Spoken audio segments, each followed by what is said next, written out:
Hi guys, this is Tom Miller. I'm here with Byron Talley. Welcome, Byron. Thank you, Tom. Nice to be here. I'm very happy to have you here in Poland again. We made some videos earlier this year in January when we were promoting the Polish edition of the Old Money book, which was a great success. And you came back with a new book, How to be a Rich Man or Woman, which we are promoting now. However, today I wanted to talk to you about something that is related to the subject, but not really described in the book. Okay.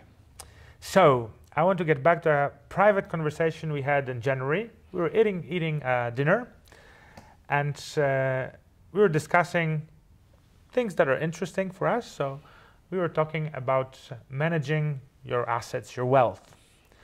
And one of the comments that you made is that when you're related to my situation, which my situation is I'm Polish living in Poland, which quite obviously is a country that's neighboring a country that's currently in the state of war, which of course means Ukraine, that was invaded full scale by Russia.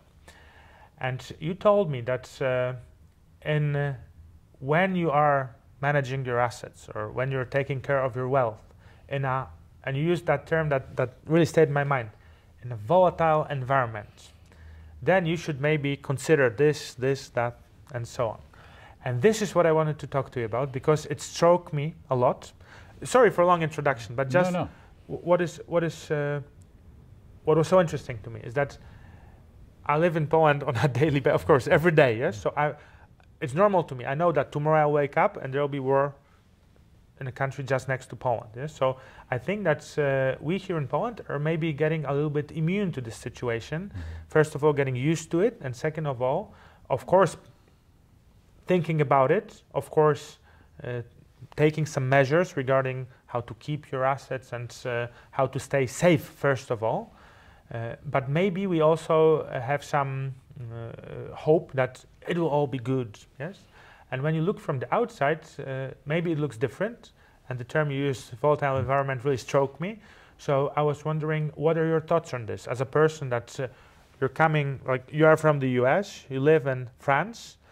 So this is, well, France is closer to Poland than the US, but still quite far away from the aggressor, Russia.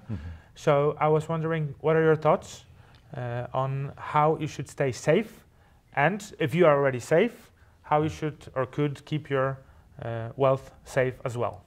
So let me first say that one of the goals of Old Money and one of the goals that we talk about in How to Be a Rich Man is how to preserve your wealth.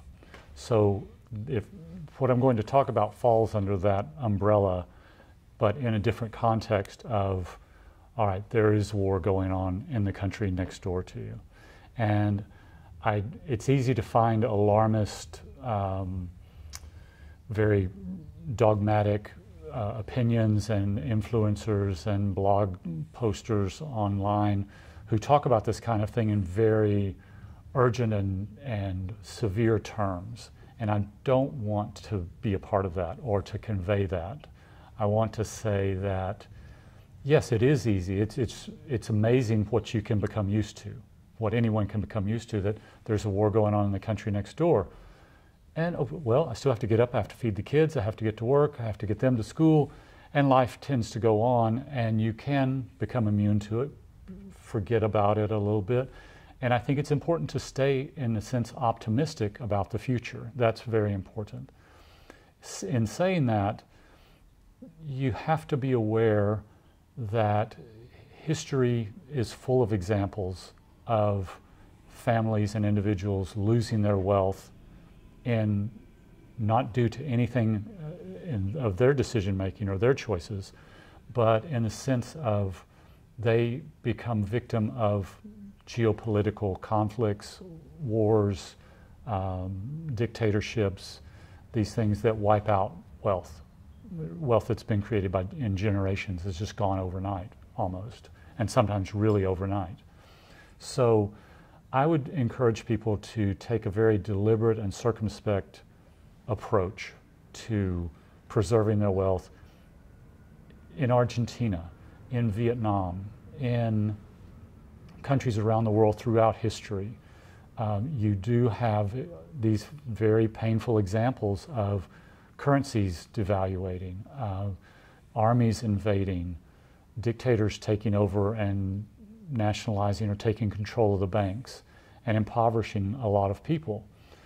So I still don't want to be alarmist, but an awareness has to be, it doesn't have to be, an awareness is a wise mindset to adopt. And it's very simple to say, okay, how can I approach this in protecting my wealth? In Poland here, you've had an incredible surge since the fall of communism of wealth creation. That is very correct. Yeah, it's just been a very dynamic country. The Polish people, they're innovators. They get after it. It is what we would say in the United States. Is like, yeah, they really get after it, and they create wealth. But you are living, in American terms, when I look at it as American, it's like, oh my gosh, it would concern me. It would worry me if I was living in Poland with this going on next door, or if I was living in a country where there was a war going on next door. I would be concerned. The steps to take are to really think about, how can I preserve my wealth if this happens? And you can always present 2 or 3 or 4 scenarios, the fourth one being the very worst scenario. And what can I do to preserve my wealth? There's the opportunity for a lot of people to go to another country, go to another city, and open a bank account there and put a small amount of money in it, but have a bank account where, if you chose to in the future, you could wire transfer money from Poland outside the country into another currency. So that's an option. You could find a private company that has vault facilities. These are in every major city in Europe, where you can store precious metals or currency that's not your currency. So the first option would protect you from the loss of value of a given currency when a country enters a state of war, for instance. Yes, but this is an option that would have to be used in advance, I think, because once the conflict is there, God forbid, then maybe wire transfer will not be possible. Yeah. Yes. There's the old saying about people who talk about this aspect of wealth preservation: it's better to be 10 years too early than 10 minutes too late. And that's the truth. Is, people that I know who have overseas, who have, let's say, international, we would say overseas in America, but international bank accounts. This is something they've been putting together for 10 years. It's like, if anything ever happens, I have this currency, I have gold over here, I have this currency and I have gold over here. And they're established companies that are banks, or they're vault companies where you can store your whatever you consider things of value. Vault is, of course, for physical objects, not for currency. So what physical objects, I mean, if you have some wealth, especially multi-generational, sometimes you could possess some objects that you didn't select or choose. You could have some jewelry that was your inheritance, for instance. So of course this is an object of value. But what do you think is the difference, and what are advantages and disadvantages of keeping value in physical form, which is probably cash in vault, or maybe metal? Right. So gold or silver in vault, versus a bank account in currency that is in another country? I think you have to choose a country where the currency is very stable, where the currency always has value. In Europe, that's pretty easy, because you have euro, Swiss franc, and dollar probably. Yeah, or British pounds. And British pounds, yes. British pounds, yeah, it's a short list. The Swiss franc has historically been very strong, even when conflicts go on around it. But Swiss francs and a very small, a single gold coin can have a lot of value. And so it's very easy to store. It's very easy to transport. And that's kind of the attitude with a lot of people that I know, is liquidity and mobility. How easy is it for me to put this in my pocket, or put it in a small vault or a safety deposit box in a bank in another country, and have a lot of value there? You can fold up a lot of Swiss francs and a lot of gold coins in a very small box. and have security if something happens in your home country. And that's really it's not a paranoid state of mind. It's just an awareness and a prepared state of mind when you reach a certain level and you want to preserve your wealth. So, if you could elaborate on what do you think? I mean, it's pretty obvious, but maybe we could also discuss this. Is it, in your opinion, enough to just possess, for instance, gold coins, and just keep them at home in a safe box or something like this? Or is it better to have them in a vault in a country that you hope will be safe? Right, which, of course, Switzerland is a country that has history of being neutral, which could be seen as an advantage in the case of preserving or keeping valuable objects. But you could also use some countries that are further away for vaults. But you can also keep valuable objects or gold coins with you. Right. What are the pros and cons of that? I think that's a very personal choice. I think someone living in a one-bedroom apartment in just an average part of town without would literally be sleeping on money. Yeah. It's like, okay, how much money do you really want to keep in case of a fire, in case of a burglary, or your landlord has a key to your apartment and can go in if you're not there? How much do you really want to keep there when you're not there? That's putting all the eggs into one basket, right? Yeah. How much wealth do you want to keep? And it's really a personal situation. How secure is your residence? Some people have very secure residences with underground safes and security systems and things like that. It's a different situation, but even then, I think you have to moderate how much wealth you keep, let's say, on your person or in your residence. There are family things that you would want to take with you, and there are vaults in Geneva. And in Geneva Airport, they have the Geneva Freeport, where people keep very valuable paintings at a vault facility at the airport, which is secured 24 hours a day, 7 days a week, almost a military base level security. So you really have a lot to think about, and this is where the preparation comes in. There's a lot of thinking to do. There's a lot of reading to do online, and not believing the first thing you read online. To go and, first of all, have an awareness of your personal situation. What responsibilities do you have? You know, if a war came to your home country, okay, obviously you want your family members to be safe. If you have wife and children, they have to be safe. Grandparents, parents, in-laws, you have to think about them, but you have to start with your personal situation and kind of work out into, all right, can I take a train here? Do I need to take an airplane to get to my wealth? Because trains can, you can get farther quicker on a train rather than having to go to an airport and try and find an airplane that has seats on it if there's a national emergency. We saw this in Vietnam, where people were trying to get on the last airplane out of Vietnam when it fell, now 50 years ago. But, you have to have your wealth somewhere else. Real estate, a lot of people will buy an apartment in another city that they can enjoy on vacation. People do that in Paris a lot. And they have a place that they can go.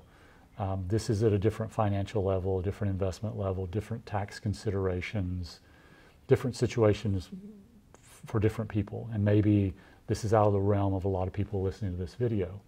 But to have a bank account where you can wire money out of the country, to have gold, silver, another currency in a vault, in a safety deposit box in another country. These are things that everybody has to think about, not just people living in a particular geographic region. It happens all over the world frequently enough that if you look at history, you can see, okay, in Africa, they've had the devaluation of the currency be so bad that guys are going down the street with wheelbarrows full of money to go to the grocery store because 100,000 units of one currency can buy a loaf of bread. Okay, well, it becomes ridiculous. And the hyperinflation that hit Germany, around World War II, World War I and between World War I and World War II, just totally devalued the currency, and so many people lost their money. Here in Poland, we are also familiar with hyperinflation, so this is something that is well understood by people, and I think that this is a common knowledge here in the entire region, that strong currencies are one of the I would say vehicles that you could use to preserve value. Yes. So, getting back to what you have said, just to organize it a little. We could say that Poland, being a country that's neighboring to Ukraine, when war is ongoing at the moment, and unfortunately this war is coupled with a scenario that's unpredictable, and even more unfortunately, right now in Middle East, another conflict is developing pretty rapidly. Escalation is very fast. So we could start to call it volatile environment. Yes. With no doubt. It's worrisome. It's troublesome. It's concerning, even for the most optimistic person. So the first thing you could do, because as you have said, some of the tools or concepts you mentioned, they are relevant to a considerable amount of wealth. Because it sounds great to buy an apartment in one of the more amazing cities in the world and have it there just in case something happens. But this is not available to everyone, of course, yes. But setting up a bank account in currency that you hope will be valuable over time, and keeping there just enough cash to have the account going all the time is an option that probably almost everybody could afford if it's a person who is actually thinking about saving seriously and preserving wealth. So this is option number one. And then you could, in case the risk increases, you could transfer your cash, your money, into the bank account in another country. That's one thing. Yes. Another thing is keeping wealth in physical objects. Let's focus on gold, maybe. Because I think this is most common. Yeah? Probably most common way is 1 ounce coins, probably, or fraction of this or bars. So then it would, from what you've said, what I gather, would seem the wisest to probably keep some at home in a safe place, but only the amount that you consider necessary to move. So for instance, if you have most of that value, you would keep it in a vault somewhere in a safe place in a safe country, but you would keep some in order to be able to move regardless of the value of your local currency. Exactly. Because if in case of hyperinflation, you could probably use Swiss francs, dollars, euros, pounds, or maybe exchange silver or gold coin into cash, and then use it to, for instance, have your wife and kids go to safety. Yes? Exactly. So this would be a good strategy. Yes. How do you see that kind of strategy in terms of preserving the value of the wealth? Because gold, of course, is a lot of people talk about gold right now, and that's no coincidence. It's because of the conflict. Gold is very popular. The price is on rapid increase, and that's also no coincidence. But if you, let's say you're 20 years too early or 10 years too early, as you've said, yes?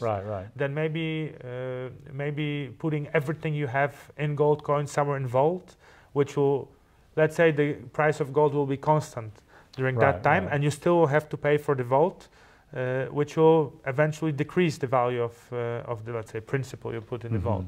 Do you think that this strategy is viable then, or should you look for alternatives?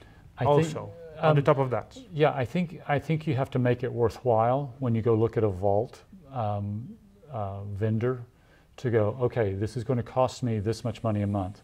I still want some of my capital earning interest or growing in some other instruments. So it's an allocation in a sense of what percentage am I going to put over here, what percentage am I going to hold in liquid financial instruments that can grow and pay dividends, for example, and then what am I going to keep at home for myself? So it's really an allocation, which is also something that doesn't come to people overnight.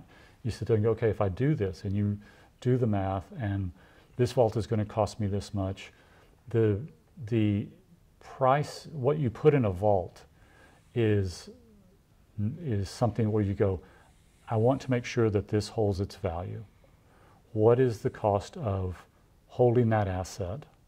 It's the same thing with real estate. Real estate, you pay taxes, you pay maintenance, you pay cost associated with holding an asset. Maybe the same with stocks or bonds. You pay a commission to acquire them. You may pay fees to your broker, whatever it is. There's always a cost associated with an asset. So you look at what is the cost associated with holding this asset in this form, in this location. But the real thing that you have to look at is, I always know that this is safe.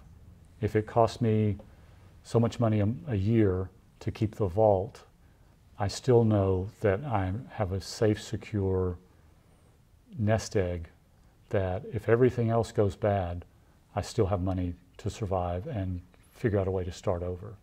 And that's really the way you have to look at it. It can't be, oh, this is going to cost me this much money every year, so I shouldn't do it. It's if you've got enough gold in there or enough currency in that box, then you'll know that, okay, that's worth it. I can pay that. It's worth the peace of mind. And that's really what we're looking at is, I know one guy that has a lot of gold and it's sitting in several different places in the world. He lives modestly. He's not a big spender, but he doesn't. Old money style. Old money style, but he doesn't worry a lot.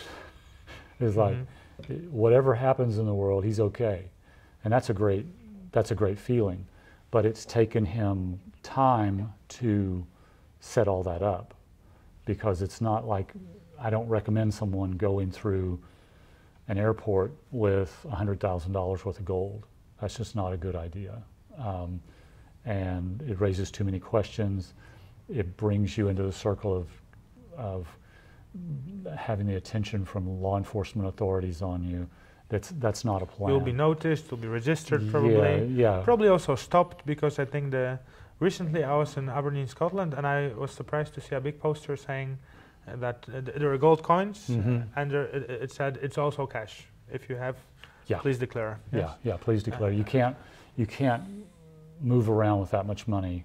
That's just not a plan. So you have to plan this. They have in Glasgow, and I think in Aberdeen, they also have gold vaults there. They have companies, bullionvault.com, whatever. But they have companies who you can wire transfer your money, go to the vault, buy your gold, put it in the vault, take the key, and it's yours. But they're safe, legitimate ways to do that. And I also encourage people to know the regulations of your home country for what you have to report on your tax forms, or what you have to report to the authorities.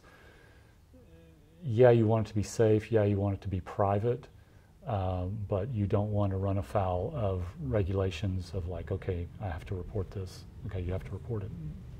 You don't want to break law, even. You don't want to break the law. Yeah, of course. Okay, so you mentioned a moment ago that liquidity and mobility are of essence. Yes. And should be valued. How about a different strategy that I know a lot of people are either looking into or immediately executing? And this strategy boils down to acquiring real estate. Right. Acquiring real estate abroad. For instance, for Poland, a popular destination would be Spain.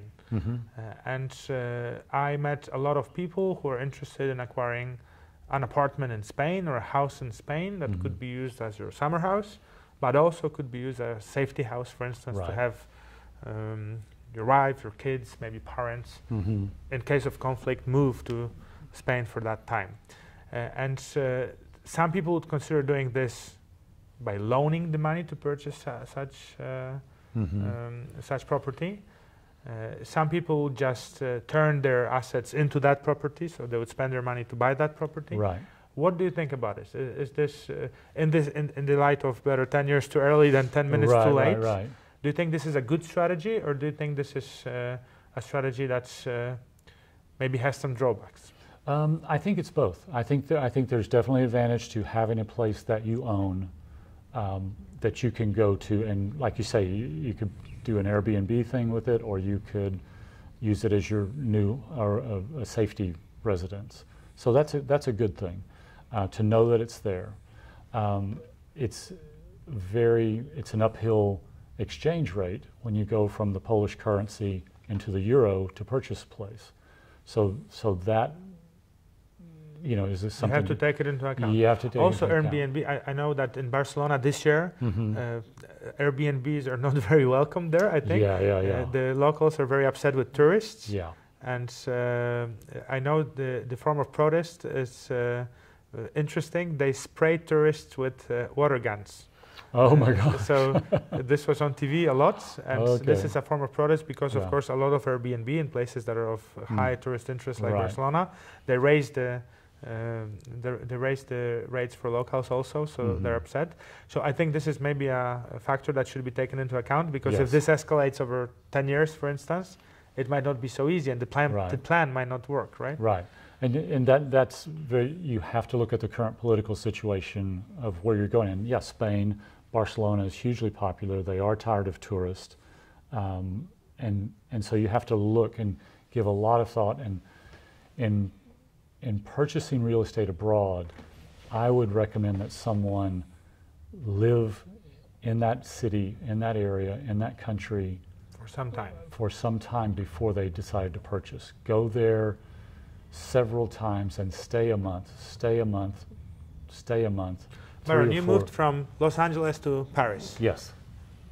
So what do you think is the time you have to spend in a new location to feel it, to understand it? Yeah. We relocated. Because I can tell you, I like Paris. Yes. But I have a friend who lives there. And he's of different opinion because he commutes every day. Right. He's there every day. Right. And he's in traffic every day. Yeah. And this, of course, gives a totally different feeling than a guy visiting to take a few pictures with Eiffel Tower and go see Moulin Rouge, for instance. That's exactly, and that's a great point, because going to visit a place for vacation is very different than living there. We moved to Paris in 2016. And we lived there until 2022. I enjoyed living there. I enjoyed visiting there, and I enjoyed living there. So 6 years. 6 years. Now we live in the countryside, and we own property now. So I would say that you really have to know the city. You have to visit there a lot. You have to kind of make friends. You have to get a little social circle going, either at a cafe, go to the same place, stay in the same place.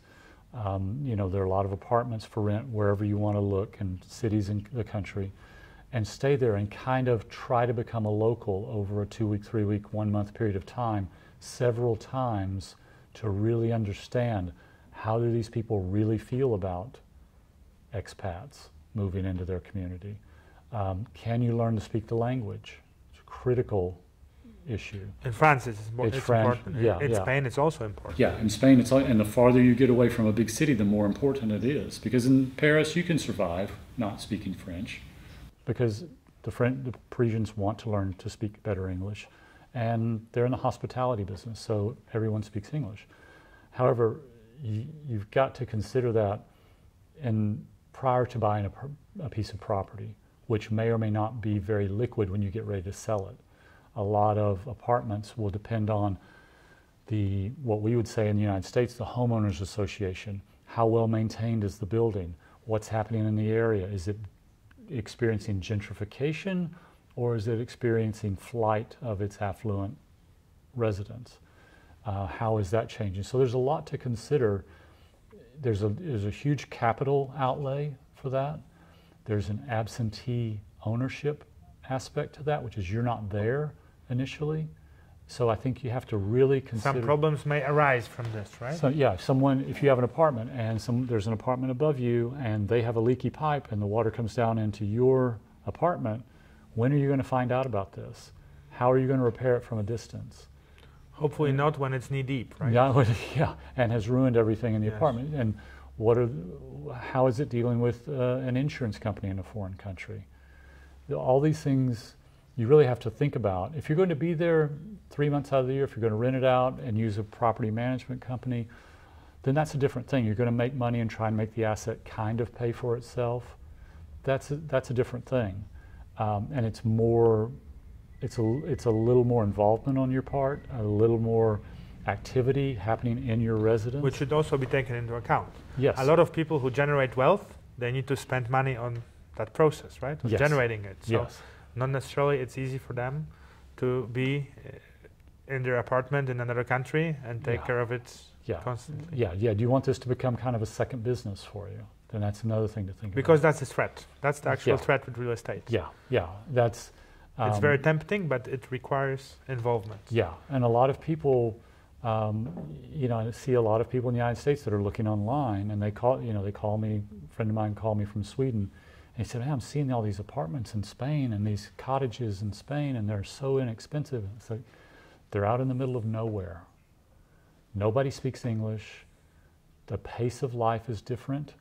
It's not a metropolitan. Hey, let's get it done. Yeah, we'll give you a quote for this repair work, and we'll be here on Tuesday. It's not like that in rural countries. It's not like that in rural France. It's not like that in rural Italy. It's not like that in rural Spain. There is a different pace and a different priority that artisans and craftsmen and construction vendors have. And you're going to play by those rules whether you like it or not if you're trying to get your residence repaired. If you're in rural Spain and you need a plumber, that's probably a little bit of a challenge, Yeah, right? yeah. And also, I think there is another aspect to it that I could probably refer to the Old Money book right now. One of the thoughts that when I read the book for the first time in English, one of the thoughts that really got to me is that you mentioned in the book that if you have success or big success, small success, you have some money and you're considering purchasing real estate, your primary residence. The first thing you should think about is not the huge garden, is not the amazing look of the house, is the accessibility to education by your children. Yes. So what's the infrastructure? How will the children get to school? What is the school? And if you, for instance, are forced by a geopolitical situation to move, Right. and you cannot predict how long the move will take, right? Because it could be hopefully as short as possible, but maybe it's 5 years, maybe it's 10 years. Then you will have to think not only about safety, because as you said, you become immune and the Yeah. life goes on and you will have to live or want to live also, of course. Yes. And then what? You're in the middle of nowhere with no access to education, no access to life. What about the kids? How will they develop? How will they go on with their lives, right? Yeah. So this is something I think also to...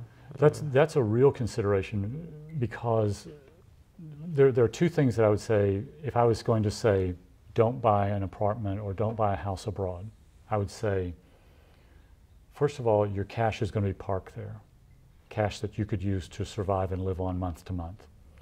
And secondly, there are always apartments for rent. When the UK, and I was living in Paris when the Ukrainian-Russian war started, and we had people from Ukraine, the women and children, were coming to Paris, and they rented an apartment down the street from where we were renting an apartment. And the husband went back. He had a business in Ukraine, and he went back to take care of it and to defend his country. The kids, I don't know how they worked it with the school, being a refugee, but the kids had access to schools. They had access to health care. They had access to groceries, to anything that you would need was within 15-minute walking distance. And granted, Paris is an expensive city, but in any metropolitan city, that's going to be the case. And you can take the money you would have spent on buying a piece of real estate and maintaining it, and move that money over to, okay, we're going to pay rent here for the next year, and we're going to see what happens. And it gives you, like I said, the liquidity, the mobility, and it also gives you options when it comes to educating your children. So in that case, liquidity and mobility prevail over Yes. possessing a property, for Yeah, instance, because yeah. property does not allow for dynamic, fast reaction, Yeah, right? yeah. It can take 90 days, 6 months, a year to sell a piece of property, even in good economic conditions. Things change. Demand or the preferences of the marketplace change. So yeah, you're sitting there waiting, oh, if we could just sell this, well, what do? You lower the price to try and get rid of it. Okay, well, and finally you get the money. Well, 6 months or a year later, that can be a tremendous hardship with that delay, rather than just having the money and being able to pick and choose where you go, what you do. You stick your ATM card in a machine anywhere in the world and you can get cash out. It's not like that with a house. That's true. That is very true. And so if I was saying don't do that, then that's the argument I would make. To say do it, it's like, okay, you know what you have, you know it's safe, you know it's furnished, you know you have a certain amount of familiarity and predictability, then okay, you can go with that, but there's a price tag to those things. So what it seems to me now is that purchasing real estate in a foreign country as a mean of keeping safety, not only as a summer house, right, makes sense maybe when you're in the position that it's on the top of your, let's say, some amount of money you have close to be able to move, some stash of money you have in a vault, let's say, in metal coins and gold, yes, to be able to live and operate throughout a number of years, depending on how many people are with you that you're responsible for. And maybe then it makes sense to have real estate because you know that you are flexible underneath it already. Exactly, yes? that's exactly it. And then you can use it or not. If not, then it's very bad, but at least you're not limited. Right. And if you buy it now and you loan it, I mean, if you get financing, let's say from Poland, then it will be maybe very, very difficult to operate with it later because you'll go there and stay there, but you'll have to pay the loan and you'll have no capital for day-to-day life. Right. That's exactly. It's. I think to categorize it as a luxury in this scenario or this category of what we're talking about is accurate. It's like, yeah, that's the last thing you would do. And it's the least necessary, but it is the nicest. So it's interesting. Real estate would be the last thing, not the first thing. Yes. And the first thing would be liquidity and mobility. Yes. So the concept is, first of all, provide yourself with whatever is needed to survive. Then make sure that you have some capital that allows you to last. Yes. That allows you to get over hardship, a hard time in your life. In case of geopolitical conflict, and it's only later that real estate that would be your property makes more sense. Yes.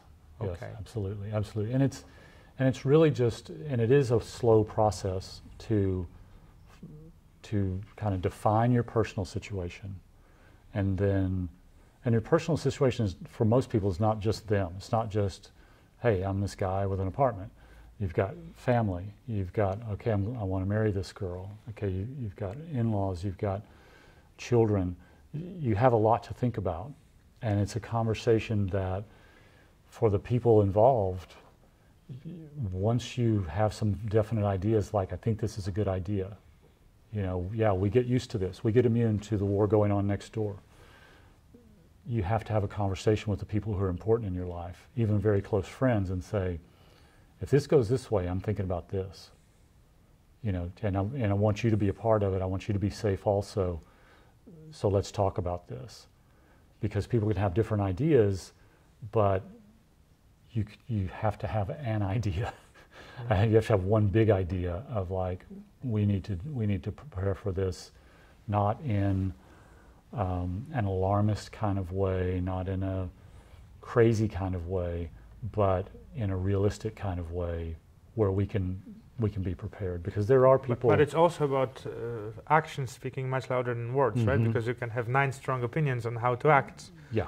But if you don't take actions early, then you'll not be able to execute. Yeah. Right? Yeah. But for instance, having a lot of cash in the currency that suddenly is decreasing in value because of hyperinflation, for instance. Right. Right.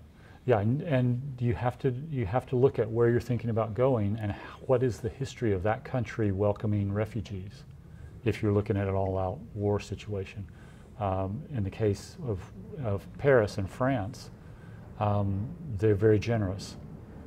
When the Kiev ballet troupe was touring the world, when the war started, they were in Paris.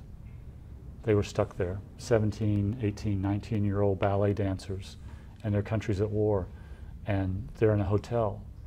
And the French government said, don't worry about it, we'll get you apartments, and by the way, you're going to perform here at the Châtelet Theater for the next year, and so you have a place to work, you have a place to live, and you're okay.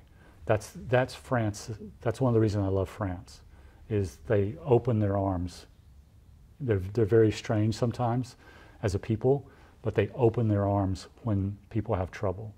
One of my neighbors is a Jewish guy, and his father they came from another country that was in turmoil and landed in Paris. And his father told him, he said, when you're in this house, you're Jewish. When you step out that door, you're French, because these people took us in when we were in need. And so you look at the history of other countries and the capability of other countries to take in people in times of trouble. And France has a big history. I'm not saying sign up for, have a security safety deposit box in France. I'm not saying that. I'm saying look at that when you consider, how people welcome people from other countries, because that's a real factor.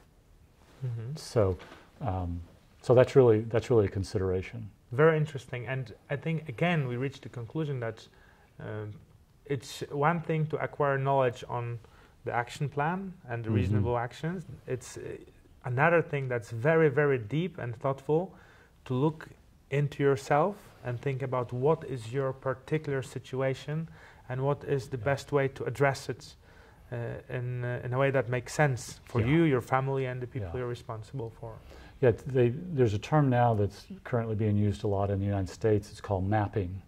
And you say, oh, I'm going to take this concept and I'm going to map it onto my personal situation and see how do I cut it out? How do I fold it over? How do I make it work on my personal situation? And that's essential in the Old Money book. That's essential in How to Be a Rich Man. It's essential when we think about having an international approach to preserving wealth. You have to map it onto your personal situation and in your gut feel comfortable with it.